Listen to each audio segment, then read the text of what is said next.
Hello, hello. Aujourd'hui, je suis avec Kurt pour vous raconter une histoire folle. Bonsoir, Kurt. Bonsoir Paris. Comment vas-tu? Ça va et toi? Eh bien écoute, ça va. Pour rappel, Kurt qui est le créateur du podcast Obscurum. Très bon podcast.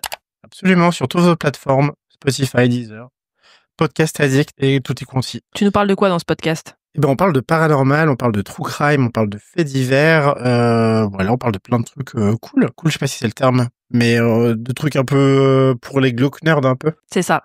Et ici, on fait pareil. Donc aujourd'hui, justement, je crois que t'es pas prêt pour cette histoire, mais vraiment pas. J'espère que, bon, je te l'ai déjà dit tout à l'heure, mais t'as ta bassine à côté de toi. J'espère que vous aussi, si jamais vous avez besoin.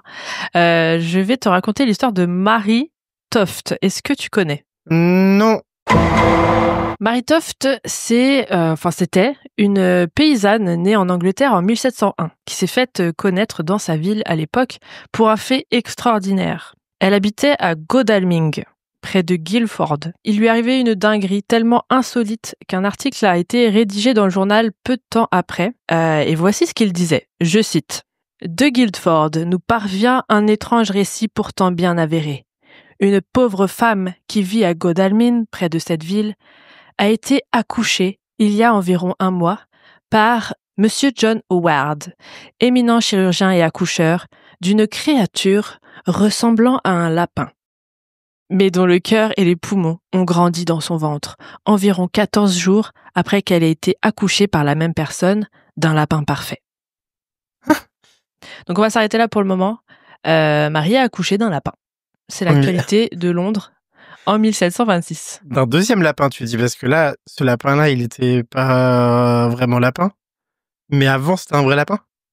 Elle a accouché de 2 lapins, je crois. Mais c'est ça, avec à 14 jours d'intervalle. d'affilée. Voilà, c'est ça. Ça fait la une et tout le monde va s'intéresser à son cas. Qui est Marie? Oui. Comme je l'ai dit, c'est une jeune femme de 25 ans. C'est une servante qui est mariée avec un certain Joshua Toft, un tailleur de vêtements. Et en gros, elle était enceinte, mais malheureusement, elle a fait une fausse couche en août 1726. Suite à cette fausse couche, son ventre n'a pas du tout dégonflé. Bon. J'imagine qu'au début, c'est normal, ça prend du temps. Oui. Mais fin septembre, 1 mois plus tard, elle a toujours l'air très enceinte. Et le 27 septembre, elle a de nouveau des contractions. Elle s'apprête à accoucher, encore une fois. C'est sa voisine Marie Gill et sa mère qui vont l'assister dans cette épreuve et elle va accoucher de quelque chose. Selon elle, cette chose ressemble à un chat sans vie. Donc Marie, elle n'a pas compris et elle a appelé le docteur direct. Oui, bonjour, j'ai besoin que vous veniez, j'ai accouché d'un espèce de chat. Ah ok, j'arrive tout de suite. C'est un chirurgien du nom de John Howard qui s'est déplacé littéralement pour enquêter à ce stade. Pour lui, d'avance, il dit que c'est pas possible qu'elle accouche d'un chat ou quoi que ce soit, n'est-ce pas? Bah non. Il arrive le lendemain et la mère de Marie lui tend d'autres morceaux qui sont sortis depuis la veille. Le chirurgien les regarde et constate que ce sont bien des morceaux d'animaux. Le docteur, très intrigué, va suivre tout ça de près, bien sûr, et il va rester pas loin de chez Marie pendant 1 mois entier. Un jour, Marie l'appelle. « Ça va sortir !» Il écrit le 9 novembre, je cite, « Elle a accouché de 3 pattes de chat tigré et 1 patte de lapin. Les tripes étaient celles d'un chat et en elles se trouvaient 3 morceaux de l'épine dorsale d'une anguille. » Donc à ce stade, le docteur, il l'ausculte pour savoir d'où vient le problème, parce que là, il y a clairement un problème. Mais voilà, on est en 1726, il comprend pas trop, c'est pas possible, mais bizarrement, il y a des morceaux d'animaux qui sortent bien du ventre de Marie Toft, enfin du ventre. Vous avez compris? Voilà, il regarde son ventre et il est encore énorme, elle est super malade, et vraiment, ça sort, sans arrêt. Et des fois, plusieurs jours de suite. Le docteur, perdu, il sait pas quoi faire face à ce mystère. En tout cas, l'histoire de Marie s'ébruite. Tout le village est au courant qu'elle donne naissance à des morceaux de lapin, etc. Le docteur va se tourner vers la cour du roi Georges Ier et écrire à un de ses membres, un certain Henri d'Avenant, au mois de novembre. Donc là, ça fait déjà depuis août, les accouchements c'est quotidien, c'est plusieurs, ouais, c'est ça. Plusieurs jours d'affilée. Voilà, c'est ça.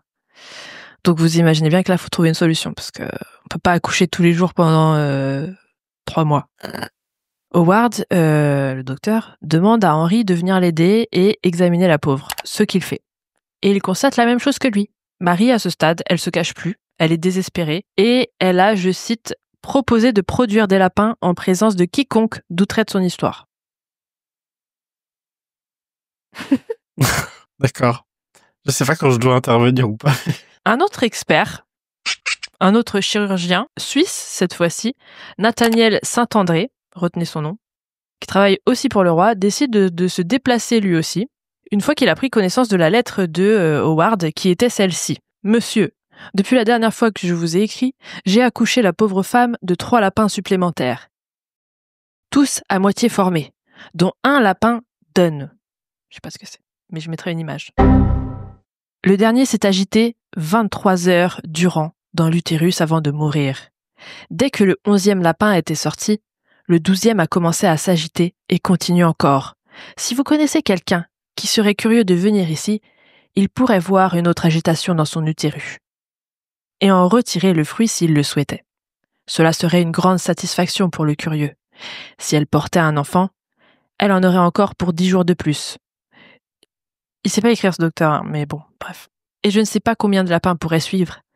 J'ai fait venir la femme à Guilford pour plus de facilité. Je suis monsieur votre humble serviteur, John Howard. Saint-André, il lit cette lettre et il la montre au roi. Il veut se rendre sur place, bien évidemment. La famille royale britannique est maintenant au courant. Et le roi, il est très curieux de cette affaire, forcément. Comme nous tous. Il veut en savoir plus. Donc il demande à son secrétaire Samuel Molineux et à Saint-André, le chirurgien suisse, de s'y rendre et de rendre des comptes.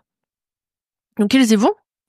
Et là, on a maintenant 2 docteurs et 2 témoins qui ont tous assisté à ces accouchements, pour le moins bizarres, et qui ne parviennent pas à les expliquer. Ils examinent de près les lapins et vont arriver à des conclusions différentes. Le premier docteur, Howard, va observer les poumons et les organes des lapins et va douter de l'histoire de Marie. Il pense que les lapins n'ont pas pu être formés par Marie. Le médecin suisse, Saint-André, pense le contraire. Il croit à l'histoire de Marie et pense que ses accouchements sont supernaturels. Parce que celle-ci raconte qu'elle donne naissance grossièrement à tout ce à quoi elle pense un peu trop fort. Je m'explique. Elle dit qu'un jour, pendant l'été, environ 2 mois avant sa première fausse couche, elle travaillait dans un champ avec d'autres personnes et elles ont aperçu un lapin qu'elles ont essayé d'attraper, mais qui leur a échappé. Marie explique que cet échec aurait créé en elle un désir si immense de lapin qu'elle est tombée malade. Et elle n'a pas arrêté de penser à des lapins. À noter qu'elle était déjà enceinte à ce moment-là. Elle dit que son obsession lui a littéralement développé un lapin dans le ventre. Elle précise que son désir c'était de manger des lapins, hein, au cas où. Mais étant très pauvre, elle ne pouvait pas s'en acheter. Et elle n'arrivait pas non plus à les attraper dehors, donc tout ce qu'elle pouvait faire pendant 3 mois, c'était d'en rêver. C'était d'accoucher de lapin. T'as rien à bouffer ? Mais fais-le toi-même. Tu as un utérus. Saint-André, il croit à cette théorie et il croit que Marie est victime de, je cite, une imperfection de la nature humaine. Il dit qu'elle est victime d'un phénomène qui s'appelle l'impression maternelle, qui est une théorie médicale selon laquelle on peut expliquer des malformations et des troubles de naissance par un stimulus émotionnel ou traumatisme. C'est bien sûr pas vrai du tout, hein, c'est juste une croyance médicale qui n'a aucun fondement scientifique. On est au XVIIIe siècle, hein, les médecins, c'est pas tout à fait les mêmes que les nôtres. Voilà, donc allez pas rêver de lingots d'or cette nuit parce que ça va faire mal demain. Marie a été obligée de déménager tellement il y avait du monde qui s'attroupait autour de chez elle. Ils l'ont installée près du docteur, John Howard, pour qu'il puisse suivre son cas. Ce qu'il faisait déjà. Le roi, on lui apporte les théories comme quoi c'est douteux et comme quoi c'est peut-être une hallucination, je sais pas quoi là. Et il va se dire que ça lui suffit pas. Il veut l'avis d'un 3e chirurgien. Allemand, cette fois-ci. Comme ça, tu vois, c'est... Celui-ci s'appelle Cyriacus Allers. Il lui demande d'aller examiner Marie, ce qu'il fait. Il assiste à plusieurs naissances de lapins, mais il trouve ça très suspect. Il décide de ramener un lapin avec lui à Londres. Dans son bureau, Il ouvre le lapin. Et là, c'est la révélation. Il dit que c'est pas possible que les lapins se soient développés à l'intérieur de Marie. Il trouve dans le rectum du lapin des crottes contenant du maïs, du foin et de la paille. Il sort sa plume et il rapporte au roi sa découverte le 21 novembre. Il lui dit que Marie a sûrement élaboré une supercherie, qu'elle ne donne pas vraiment naissance à des lapins. Enfin, si, ils sortent d'elle, mais il explique qu'il est impossible que Marie arrive à créer des lapins, du maïs et du foin. Non. Non. En fait, jusqu'à présent, vu que t'étais pas clair sur les circonstances, en fait. Enfin, si t'étais clair, mais je veux dire, je pense que volontairement, t'as pas parlé des accouchements, tu vois. Tu m'as pas dit les médecins assistaient, genre vraiment en live à l'accouchement, tu vois. Là, maintenant, c'est évident. Genre, il y avait des lapins qui sortaient de... Ah mais oui, non, mais vraiment, quand je te dis, ils ont assisté aux naissances de lapins, elle était là, allongée et tout. Même, je sais pas, il y a des dessins où elle est debout, elle accouche dans les airs, bref. Oh, il y a des dessins en plus. Il l'aidait à accoucher de lapin, quoi. Enfin, les morceaux, ils sortaient vraiment. Anyway, donc la révélation, comme quoi c'est une supercherie, ça plaît pas trop aux deux premiers docteurs qui, toujours aux côtés de Marie, continuaient de noter tout ce qui pouvait sortir d'elle et... dernièrement, c'était des foies de cochon, apparemment. Parce qu'il n'y a pas que des lapins, il y a des morceaux d'anguille, il y a des morceaux de chat. Mais là, du coup, supercherie se disent, ah ouais, j'avoue, c'est vrai que c'est bizarre qu'elle accouche de lapin. Il commence à douter, mais Saint-André, qui y croit vraiment dur comme fer, il accepte pas trop de douter de sa théorie, parce que en soi, sa réputation, elle est en jeu, tu vois. Il a dit à tout le monde que elle accouchait vraiment de lapin, qu'elle avait eu des rêves et ça avait fait un truc dans son bide. Enfin bref, il peut pas nier le truc. Du coup, il est à fond dans son délire et il va écrire un livre qui raconte sa version des événements, qui s'intitule Un court récit d'un accouchement extraordinaire de lapin. C'est un conte pour enfants, le truc. Après, est-ce qu'il sait au fond de lui que c'est faux ? On sait pas trop. En tout cas, il défend sa théorie autant qu'il le peut. Moi, je pense qu'il y croit dur comme fer. Hein. Je serais pas étonné non plus. Ouais. Du coup, le 29 novembre, donc 2 jours après que le chirurgien allemand ait dit au roi que c'était une supercherie, Saint-André contre-attaque. Il va demander à un autre médecin, Dr James Douglas, de venir voir Marie accoucher au bain public. Ils l'ont encore bougé, Marie. Donc il arrive et il trouve sur place au bain tout un tas de monde.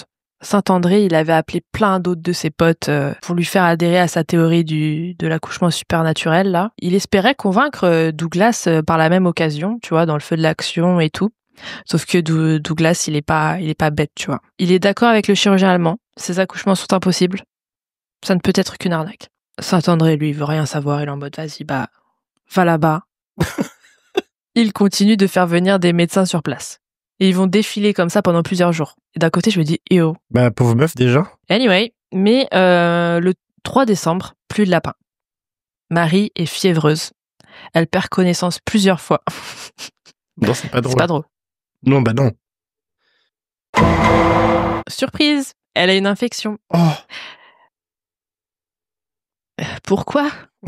Vraiment, elle va pas bien du tout. Il y a tous ces médecins dans la pièce, mais on sait pas pourquoi. Il y a personne pour l'aider là. Après, bon, vu qu'on est en 1726, de toute façon, je pense que il l'aurait juste fait mourir plus vite, en vrai, en lui faisant des saignées ou en lui soufflant, je sais pas moi, de la fumée dans le cul comme il faisait à cette époque. Voilà, donc Marie va très mal, mais retournement de situation. Quelques jours plus tard, le docteur Douglas apprend qu'un employé des bains publics a été pris la main dans le sac en train d'apporter des lapins dans la pièce où se trouvait Marie. Le docteur Douglas lui demande pourquoi il apporte des lapins à Marie. Et le portier lui explique que c'est la belle-mère de Marie qui lui a demandé de lui trouver des petits lapins et de les lui ramener en douce. Le docteur Douglas appelle les flics le soir même. Le portier fait sa déposition et les flics interrogent Marie. Je dis les flics, mais c'est la version 1726. Hein. Oui, la maréchaussée. Marie, elle nie les faits. Elle dit oui, le portier, il m'a ramené des lapins, mais c'était pour les manger. Maintenant, j'ai les moyens. Oui, parce qu'en fait, avec sa belle-mère, ils encaissent, tu vois, vu que les gens viennent visiter. Les flics, ils la croient pas. Et on l'emmène. Ils vont essayer d'obtenir une confession de sa part pendant les 2 prochains jours. Ils lui mettent la pression, apparemment. Ça marche pas. Ça marche pas jusqu'au moment où ils font rentrer un chirurgien dans la pièce qui lui dit « Écoute, dis-nous la vérité, sinon on va devoir faire une petite expérience. Ça va faire très très très très mal. Je vais devoir t'ouvrir en 2. et voir si on trouve des preuves que à l'intérieur tu serais pas formée comme les autres femmes en fait et que tu pourrais effectivement créer des lapins. Et Marie craque. Le 7 décembre, elle passe aux aveux. Elle explique sa supercherie. Depuis des mois, elle dit avoir inséré elle-même ses lapins morts. Oui, voilà, ça y est. Dans son... Elle dit que après sa fausse couche, qu'elle a vraiment fait en août, c'était facile à faire. Voilà, il y avait la place. Mais voilà, elle dit que sa belle-mère est impliquée, que c'est pas sa faute à 100%. Elle accuse celle-ci, la belle-mère, d'avoir élaboré l'arnaque et de l'avoir forcée à collaborer. Comme j'ai dit, elles se sont fait du fric, elles faisaient payer les visiteurs. Et en gros, elle explique que y aurait une voyageuse qui leur aurait donné cette astuce. Elle leur aurait recommandé cette supercherie en leur disant que accouche de lapin et ça va te rendre super riche. La meuf, elle a dû lire ça dans le journal, elle a dit ah ouais, ces bouffonnes, elles l'ont fait. Voilà, donc le 9 décembre, Marie est accusée de fraude, d'être, je cite, une escroc notoire et vile. Elle est emprisonnée direct et elle restera, même en prison, une bête de foire parce que les gardiens ont laissé la foule rentrer pendant un temps et admirer Marie dans sa cellule. Tout le monde voulait la voir. Mais elle est pas morte du coup. Non, elle est pas morte, c'est ouf. Je suis choqué. C'est un truc de ouf. Peut-être que ça a marché la fumée dans le cul. Hein. Bon, là par contre, le médecin qui y croyait dur comme fer, Saint-André, il a dû publier une excuse publique dans laquelle il disait se rétracter de ce qu'il a pu dire sur les grossesses de lapin. Personne ne le prenait au sérieux. Et puis ensuite, quand le secrétaire du roi, Samuel Molineux, dont on a parlé plus tôt, quand il est mort par empoisonnement, Saint-André a épousé sa veuve.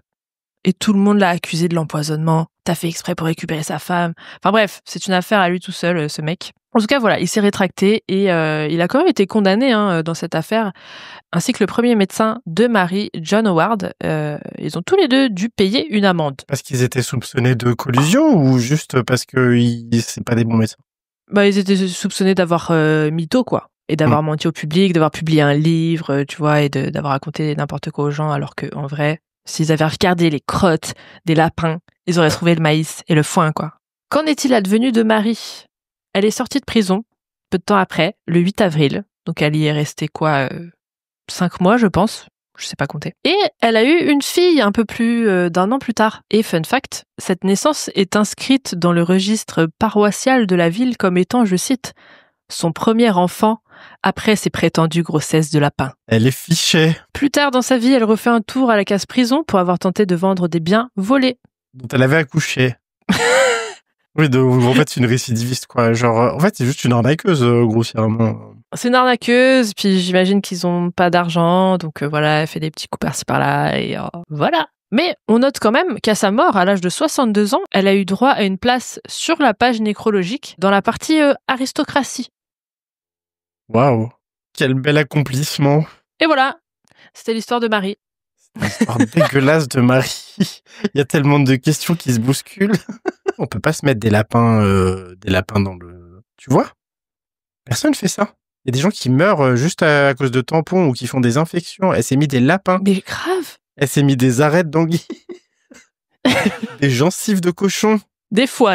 Attends, n'exagère pas. Après, on est au 18e siècle. On est après le siècle des Lumières. Enfin, la médecine a commencé à quand même on commence à être un peu moins dans la religion.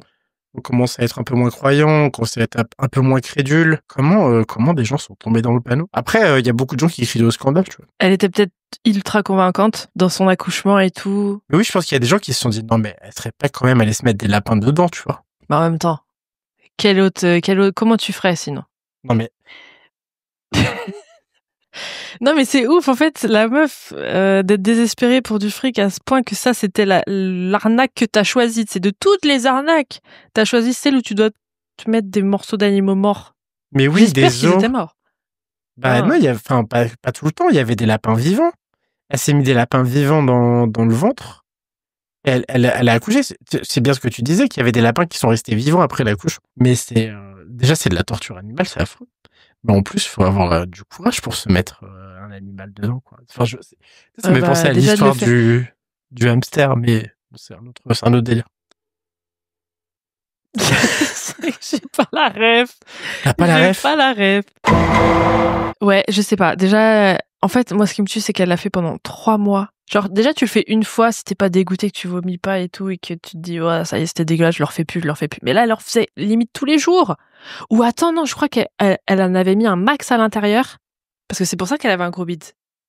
Mais oui, c'est ça, c'est qu'en fait, elle s'est mis plusieurs trucs pour accoucher, tu vois, ou alors elle s'en mettait tous les jours.